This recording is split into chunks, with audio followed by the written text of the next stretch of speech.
Nous revenons avec nos invités, Pasteur Edo Komi, président du mouvement, Martin Luther King, Adam Adjorno, journaliste, directeur de publication de Vision d'Afrique, et Ibrahim Acha, directeur de publication de Temps Nouveau. Avant de parler du Mali, nous continuons un peu avec le Soudan. Coup d'État, inquiétudes et condamnations internationales. Adam Adjorno, oui, on revient vers vous. Qu'est-ce qui peut motiver ce coup d'État? Vous savez, ce coup d'État-là, il faut interroger plusieurs pesanteurs. D'abord, vous savez, le Premier ministre déchu, oui, n'avait pas le plein pouvoir. Il se tirait donc le pouvoir avec les militaires, puisque d'abord, comme nous l'avons dit, c'était une gouvernance pratiquement hybride. Mais au même moment, je pense que les alternatives de pouvoir n'étaient pas totalement mises en place. Sans quoi, on aurait pu éviter ce coup d'État-là si on avait ces alternatives-là qui ont conduit pratiquement à la division de ces acteurs civils.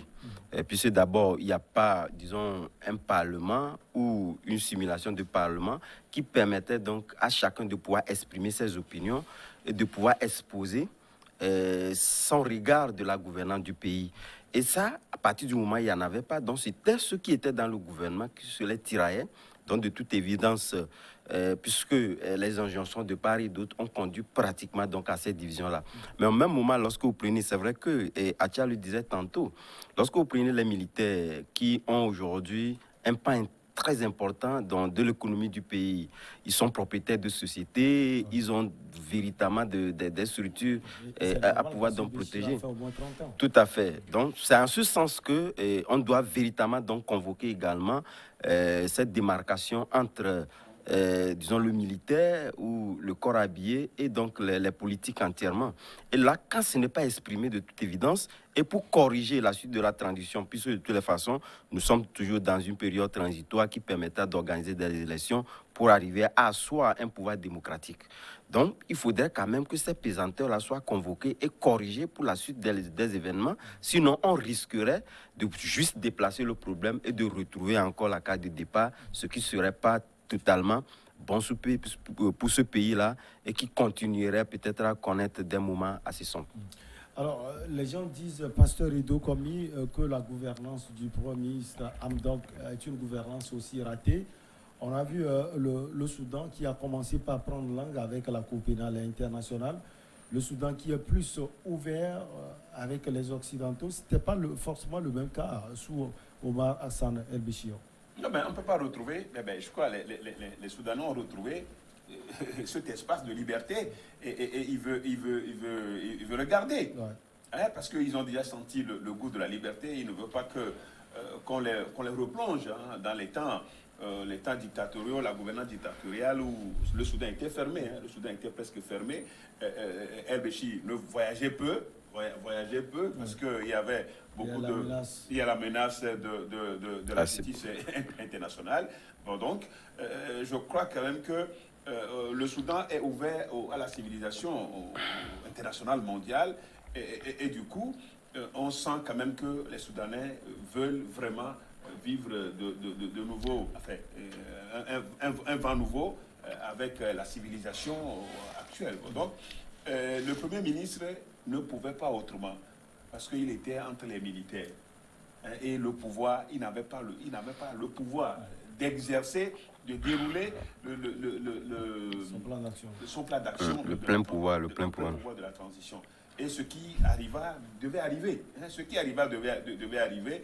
Et les militaires, voyant que la situation est à leur faveur avec les armes ou autres, mais ce que moi je vois, c'est qu'il y a un peuple qui est debout, un peuple soudanais qui est debout. Je crois que c'est ça qui va être la force de retour à l'ordre, enfin pas à l'ordre constitutionnel, mais je vois qu'il faut le dire à l'ordre normal, démocratique, normal des choses. Mais ce qui est important pour finir, c'est il faut constitutionnaliser les responsabilités, il faut que désormais le rôle des armées, il faut constitutionnaliser cela dans le pays africain. Et que quiconque, un groupe de militaires qui tenterait de prendre le pouvoir par les armes, puisse être poursuivi pour haute trahison. Et qui doit le faire? Oui, pour haute trahison. Vous permettez pour haute trahison, c'est-à-dire il ne s'implique même pas. Pour moi, il ne s'implique même plus. Il ne s'implique. Il peut faire. Non, moi, je ne veux même pas qu'il fasse le coup d'État. Il faut que, s'il y a un problème, il faut que politiquement qu'on règle le problème. Bon, vous voulez qu'il fasse le coup d'État et qu'il transmette. Moi, j'ai. Un coup de pouce à la révolution, mais ne pas se l'approprier. Ok, bon, voilà.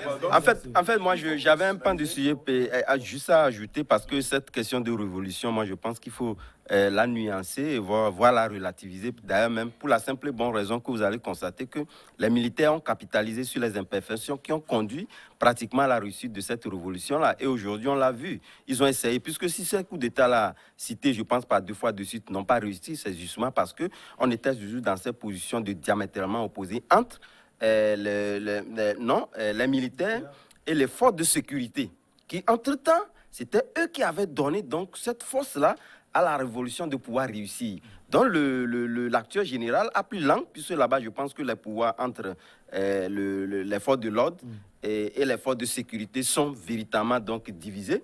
Et là, il a pris langue avec les forces de sécurité pour permettre à ce que ce coup d'État réussisse. Donc actuellement, eux, ils sont en train de faire donc une cohabitation entre eux.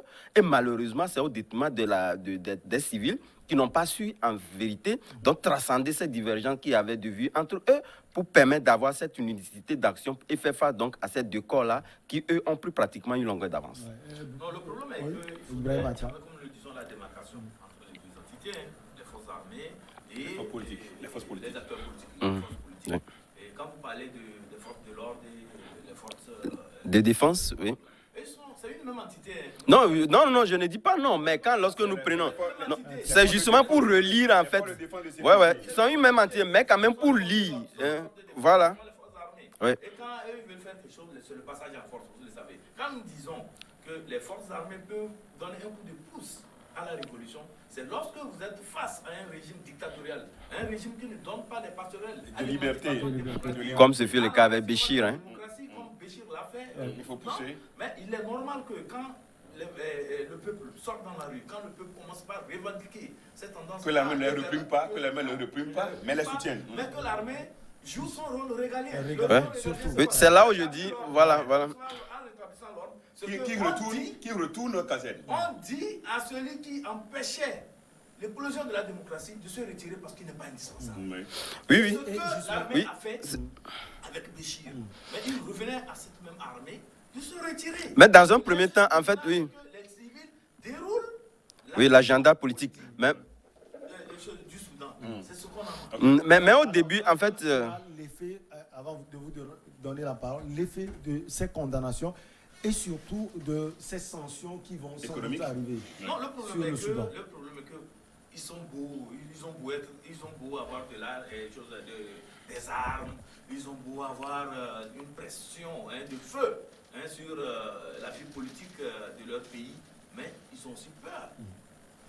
Ils ont aussi peur. Je veux parler des forces de l'ordre, je veux parler des militaires. Ils ont aussi peur parce qu'à un moment donné, quand on va commencer par gérer les avoirs, Adam le disait, ils ont pu sous Béchir constituer une fortune. Énorme. Beaucoup de fortune. Et d'accord, on va commencer par gérer les avoirs, on va commencer par refuser ce que leur épouse ne voyage plus pour faire les shopping, les épouses n'aillent plus se faire soigner dans les capitales occidentales et tout ça là. Je pense qu'ils vont se raviser. Le problème qui se pose, je vais chuter par là, c'est que avec les armées en Afrique, je pense qu'il doit falloir qu'on trouve un bon mécanisme pour les contrer, pour les amener à ne pas se gérer trop dans la vie politique, qu'ils soient hors du pouvoir, qu'ils ne se gèrent pas dans la vie politique nationale. Quand il y a un problème, je l'ai dit déjà, ils peuvent venir jouer leur rôle de remettre de l'ordre et en même temps se retirer. On a vu ça avec ATT au Mali, lorsqu'il y a eu le coup d'État. On l'a vu également au Niger. Mais ils se sont retirés, Ibou Salou.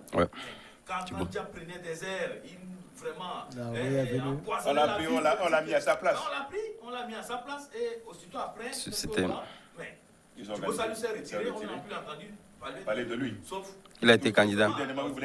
Il a été candidat. Est-ce qu'il a fait aussi du tapage? Non.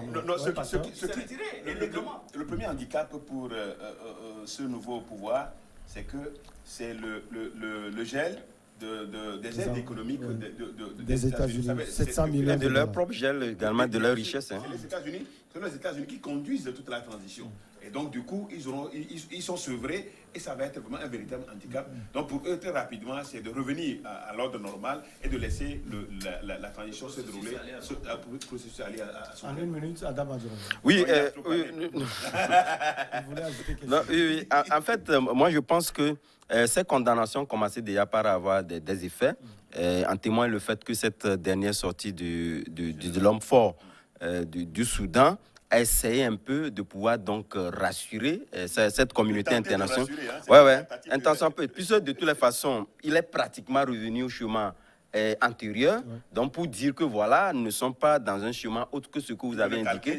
Donc voilà, donc ça voudrait dire quelque part, et c'est pourquoi moi je me dis, l'Union africaine, si entre-temps sur d'autres théâtres n'a pas su véritablement tirer meilleur profit des crises qu'on a eues, au niveau du Soudan quand même, il a eu quand même à impacter et à faire en sorte qu'on ait aujourd'hui cette cohabitation-là. C'est grâce à l'Union africaine, même si on ne peut pas ignorer le rôle joué par les puissances occidentales, je pense que l'Union africaine également, jusqu'au jour d'aujourd'hui, doit encore accentuer, disons, ces sanctions-là pour faire en sorte qu'on puisse véritablement revenir à cette gouvernance hybride. Allez, on quitte tourne. Pour Bamako, le Mali a déclaré persona non grata le représentant spécial de la communauté économique des États de l'Afrique de l'Ouest, Hamidou Boli. Il lui est demandé de quitter le territoire au vu de ses agissements incompatibles avec son statut. Alors, le diplomate de nationalité burkinabé a 72 heures pour quitter le territoire malien. Ibrahim Acha. C'était prévisible, en ce sens que le pouvoir actuel à Bamako est dans une situation, je peux dire, en tout cas, ce n'est pas quand même, le courant ne passe pas normalement entre Bamako, les dirigeants actuels de Bamako et les institutions africaines, surtout la CEDEAO qui a son droit de regard dans ce qui se passe au niveau du Mali. Est-ce que c'est Hamidou Boli le problème ou bien c'est la CEDEAO? Au fait, c'est la CEDEAO. Ouais. C'est la CEDEAO le problème. Mais il se passe que Hamidou Boli incarne la CEDEAO au niveau du Mali. Donc c'est lui qui est vraiment. C'est lui qui joue le rôle de la CEDEAO là-bas. Donc on ne peut pas dire que c'est la CEDEAO depuis Abuja qui est en train de manigancer, mais c'est l'acteur principal, celui qui est sur le territoire et qui joue le rôle de la CEDEAO. C'est lui vraiment. En tout cas, c'est avec lui que le problème se pose avec les Maliens. Voilà, les autorités maliennes. Et pourquoi est-on arrivé là? C'est ça aussi la question. Parce qu'il se pose qu'au niveau du Mali, la CEDEAO a un agenda bien précis. Donc il faudrait faire tel nombre de mois avant d'aller aux élections. On ne voudrait pas que le pouvoir de Bamako excède ce nombre de mois. Mais au niveau de Mali, on estime que le coup d'État a été opéré pour régler un certain nombre de problèmes. Donc il faut résoudre tous ces problèmes-là avant d'aller vers les élections. Si c'est aller aux élections pour des élections, bon, c'est trop facile. Donc il faut mettre certains garde-fous avant d'aller à ces élections. Voilà le problème qui se pose. Mais il se passe que celui qui incarne la force légitime, je voulais dire celui qui représente la CEDEAO sur place, veut que les choses se passent aussi d'une autre façon, selon l'agenda tracé par la CEDEAO. Voilà pourquoi le représentant de la CEDEAO au Mali a commencé déjà par avoir des discussions avec les acteurs politiques, la société civile, avec un certain nombre d'acteurs civils, ce qui n'est pas bien vu par les militaires. Ce qui n'est pas de son statut. Qui estiment que c'est une ingérence flagrante et selon eux, c'est une façon aussi de s'ingérer. Non, pas de s'ingérer.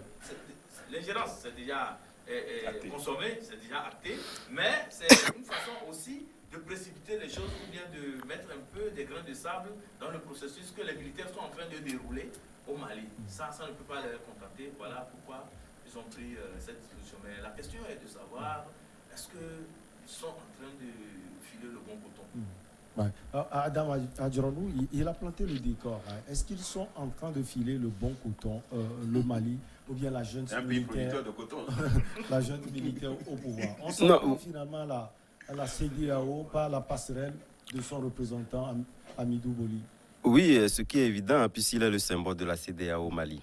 Mais en revanche, moi je pense qu'il y a, disons, une définition frontale que, à mon humble avis, qu'il faudrait donc revoir. C'est vrai que tout diplomate est affecté dans un pays n'a pas le droit de pouvoir s'ingérer dans les affaires internes de ce pays-là. Mais lorsque nous prenons le cas de la CEDEAO, je pense qu'il faudrait véritablement donc dissocier ce regard de la chose-là, compte tenu du fait que vous avez accepté, et d'ailleurs même naturellement, ce n'est pas forcément les pays africains qui ont divisé, le continent partout ailleurs comme ça, le continent est divisé en sous-régions, c'est la même chose partout ailleurs.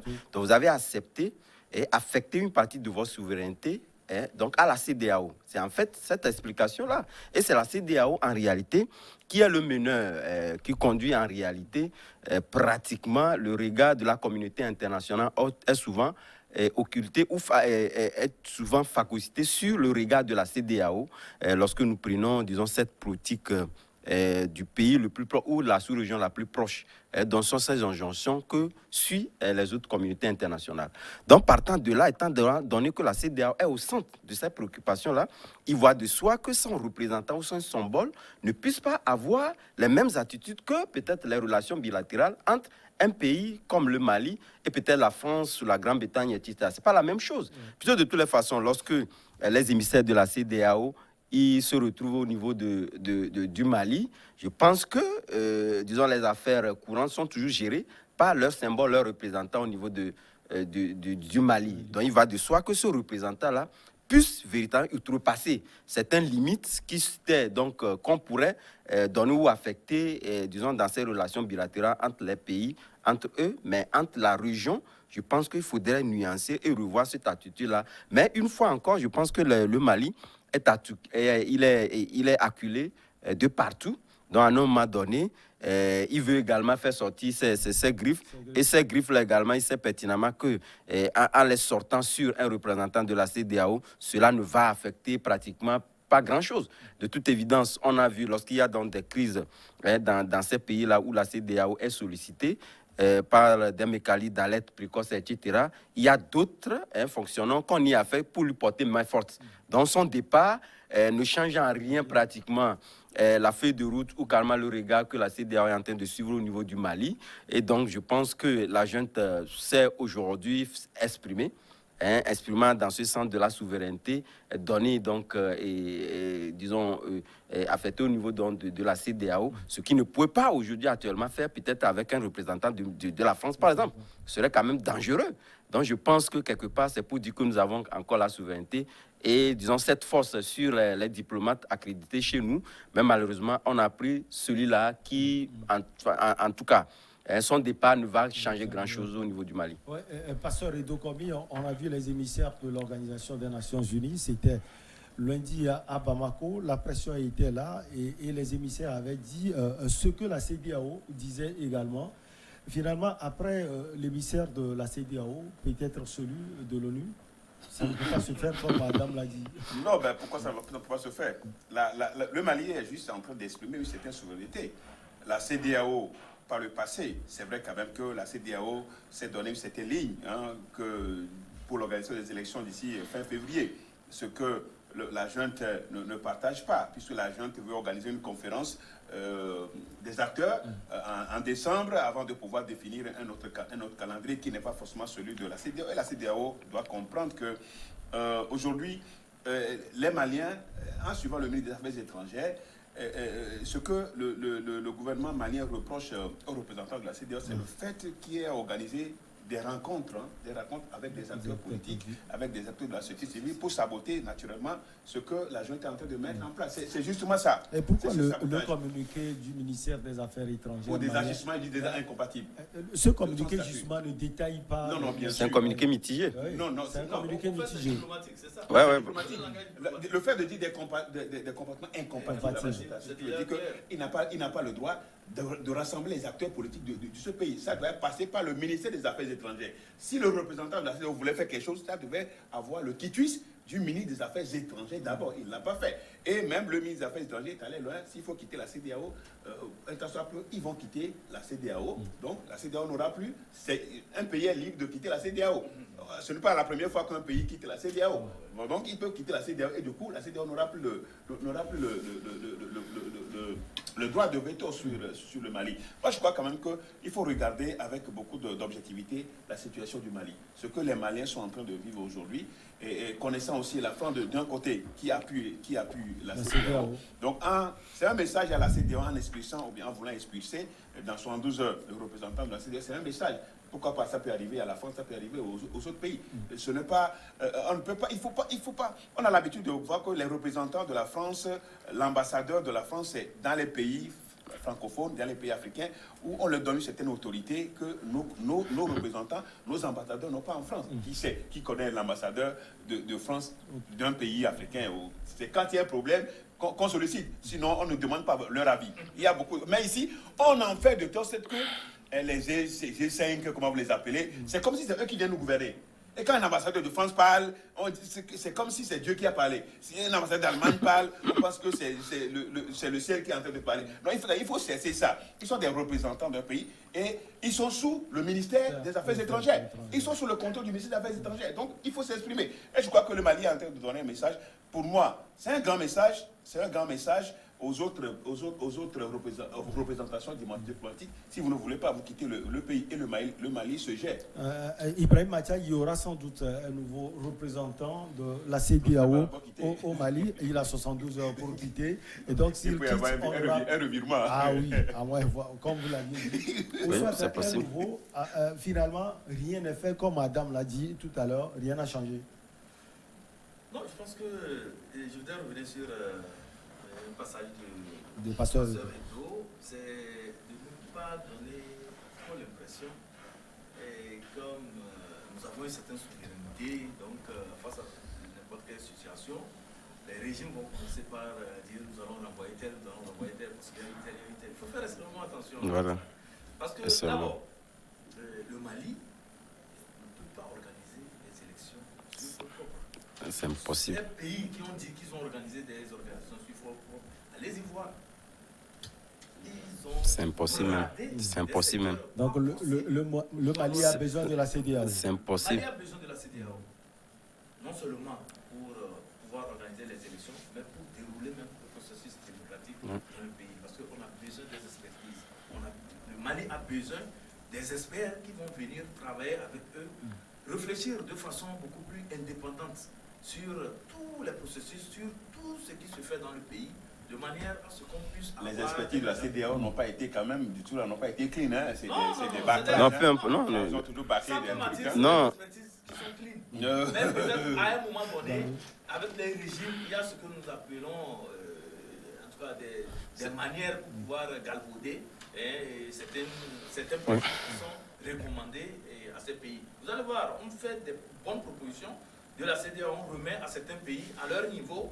Ils taillent des choses sur mesure parce que, bon, ils se disent qu'à un moment donné, nous aussi, nous avons notre agenda, nous avons un calendrier que nous devons suivre. Voilà pourquoi nous... Je suis d'accord. Je suis d'accord. Je pense que le travail de la CEDEAO n'est pas un travail qui est souvent, je vous assure que c'est avec des experts qui sont vraiment... qui ont une certaine technicité et qui ont des choses vraiment à apporter. Je pense que c'est une partie. Maintenant, quand nous revenons à la chose, il faut dire que ce que le Mali est en train de faire actuellement, c'est très grave. C'est pourquoi il disait, est-ce que c'est le bon coton qu'ils sont en train de filer? Les autorités maliennes n'ont pas, à mon avis, ils ne devraient pas renvoyer, ils ne devraient pas déclarer les choses de représentation de la CEDEAO personnellement indésirable. Amidou Boli. Parce que, d'abord, c'est quelqu'un de la sous-région. Oui, vous comprenez? Qui peut être la mission. Qui peut être la mission. Non. Il faut, je pense que il faut prendre cette analyse avec beaucoup de recul. Non, il ne faut pas l'exclure aussi. Non, c'est pas évident. C'est pas évident. Les Occidentaux aujourd'hui se servent de nous-mêmes pour nous nuire. Vous êtes d'accord avec moi? Ce n'est plus avec des blancs. Ce n'est plus avec des blancs. Je suis d'accord. Ok, allez-y. Ok, allez-y. Mais le problème qui se pose est que lorsque vous déroulez un processus de transition, il faut écouter aussi les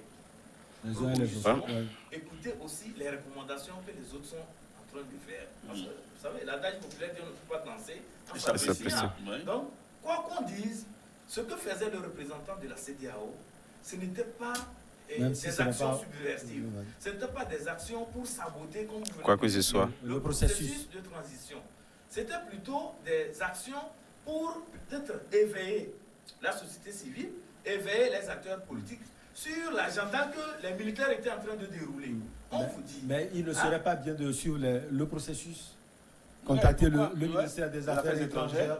Non, eux, ils sont fermés. C'est tout ce qu'on lui Non, ils sont fermés. Le régime de Bamako est fermé. Donc il ne faut pas le faire illicitement, il ne faut pas le faire en dehors du circuit officiel. Non plus. Ouais. Un représentant de la CEDEAO peut discuter avec la société civile, ça se fait. Il n'y a rien d'anormal. La preuve est que c'est des gens... C'est qu'on connaît la position, de la CEDEAO. C'est des hommes responsables. Non, la position de la CEDEAO, à quelle position? C'est contre l'agenda de la gente. Non, mais... Les acteurs politiques, c'est des hommes responsables. Mais si on me dit que la CEDEAO allait acheter des armes pour donner à une tierce de... Il ne faut pas les suivre. Non, quand même. Mais les contacts sont toujours là. Que mes amis soient éveillés parce que les militaires ils sont en train de dérouler un agenda. Et vous voulez que les militaires... Oui, non, même pour apporter même de l'eau. Il y a un acteur de la société civile. Si on vous voit aujourd'hui discuter avec l'ambassadeur de France, je ne voudrais pas dire que vous êtes en train de préparer des actions subversives. Ah non. Non, je suis d'accord. On vous renforce dans votre position de société civile. On vous donne des canaux pour que vous puissiez aussi jouer pleinement votre rôle d'acteur de la société civile. Je ne refuse pas. Oui. C'est ce qui se passe actuellement à Bamako, mais les militaires ont pris ça sous un autre angle. Et voilà ce qui est en train d'arriver. Moi, je pense que j'estime, en tant que démocrate aussi, qu'on ne devait pas aller jusqu'à ces extrêmes. On devait plutôt, à mon avis, convoquer le représentant de la CEDEAO, le sonner, l'avertir. Voilà, ou bien le référer aux instances, parce qu'il y a aussi la commission de la CEDEAO qui est là, qui peut aussi revoir un peu s'il y a lieu de réajuster un peu le comportement de son représentant sur place. Il y aura certaines choses à faire. Les chefs d'État aussi peuvent, à leur niveau aussi, avec le président en exercice, sauf que le président mais aller en même temps le déclarer persona non grata, je pense que c'est un précédent. Sauf que le président en exercice les avait sonnés tout récemment. Vous avez 30 secondes. Oui. On nous attend pour vous savez, moi je pense que c'est de la figuration, comme je venais de le dire tantôt, et peut-être pour porter du grain à moudre à l'analyse tantôt de Acha, pour dire, lorsque vous étiez aujourd'hui, la CEDEAO était venue en temps au Togo, la CEDEAO rencontre la société civile sans le pouvoir en place. Et c'est à huis clos. Et on les convoque d'ailleurs même vers un chef d'État même pour discuter sans même le pouvoir. Mais lui, pourquoi je parle d'acteurs isolés qui ne veut rien dire, puisque de toutes les façons, on voit régulièrement le président de la commission de la CEDEAO qui est au Mali, ce qui fait taire karma, donc la voix ce qui fait taire la voix du représentant de la CEDEAO. On voit le président en exercice qui est là. On voit également un chef d'État qui est donc déployé pour aller donc discuter. Donc, de toutes les façons, ce représentant-là, moi je me disais, ce représentant-là, il n'a plus tellement de voix. Voilà pourquoi je dis, c'est un non-événement. Tout simplement. C'est un grand événement. On va marquer la pause pour le journal et on revient avec nos invités, Pasteur Edo Komi, Adam Adjornou et Ibrahim Acha.